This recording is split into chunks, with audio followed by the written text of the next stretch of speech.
Let's talk about the economy. Can money buy happiness? 60% of Americans say yes. The price tag, $1.2 million. They're saying it would take about $284,000 a year in salary to be happy. Money doesn't solve anybody's problems. Sometimes it creates worse problems. But I understand when they're talking about alleviating financial stress. We had a report yesterday that there was a 7.5% increase on Black Friday spending, especially online. It was through the roof. It was a huge number. It was a record-setting number that people were spending. But we also know that 60% of Americans say they're living paycheck to paycheck. So those two things are odd to me. Is it because, and I think we're going to wait and see how the rest of the holiday spending goes, is it that people believe the best prices and the best availability for things because we keep hearing about retailers learning a lesson with the supply chain issue? There was a lot of things we didn't have during those supply chain issues when you had ports shut down. The largest port in the entire world in China shut down for, I think, 6 weeks plus. So we had supply chain issues. So retailers really stocked up. And then they found themselves sitting on a ton of inventory, which if you're in that business, you understand that is not good for cash flow. It's not the right way to do business. So they have watched their orders drop because they are not going to sit on a ton of inventory. So people are concerned that there might not be items they want, so they're getting them now, and the deals are there. So was there that record spending because everybody was or many people were of that mindset? Or are we going to see record spending? 60% of people say they're living paycheck to paycheck, and 25% of people are still paying off holiday debt from last year. This is according to Wallet Hub. 1 in 4 Americans are still paying off holiday debt. More than 1 in 3 aren't buying any gifts at all this year due to inflation, according to this Wallet Hub survey. About 20% of Americans will apply for a new credit card to help with the financial burden of holiday shopping, adding to an already record high credit card debt in the U.S., surpassing $1 trillion in August. Bankrate says 25% of households with less than $50,000 in annual income don't plan to do any holiday shopping this year. So it's a mixed bag in the minds of the American consumer. I want you to hear something from President Biden.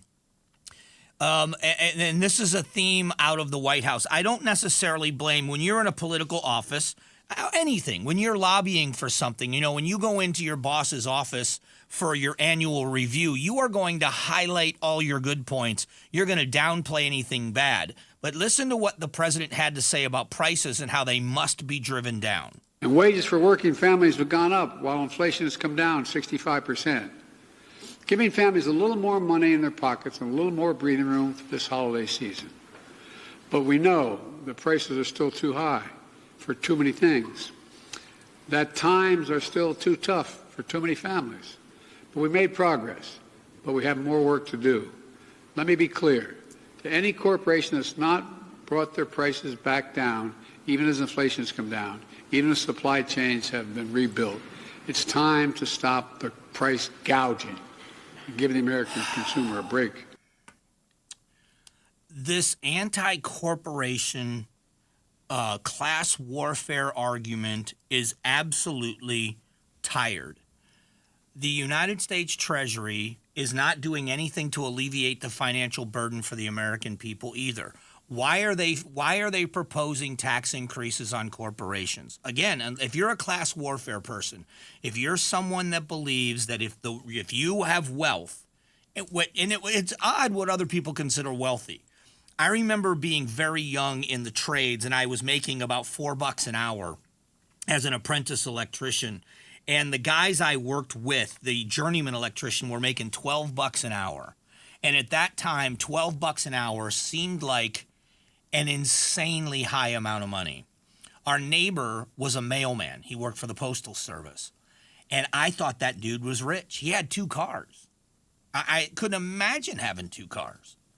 And so in that mindset, what is rich? But the punish the rich mindset that's out there. The idea, this is what he did to the oil companies. You remember the president of the United States did this to the oil companies, accused them of gouging in the media, showing record profits and all of these other things that were happening. But then the president of the United States went to nations that hate us, where there truly are socialist governments. Like the people, the government of Venezuela. He went to the Iranians. He went to the UAE. He went to the Saudis and asked them all for help when it came to oil, hat in hand, and treated them like a business. Would you please do this?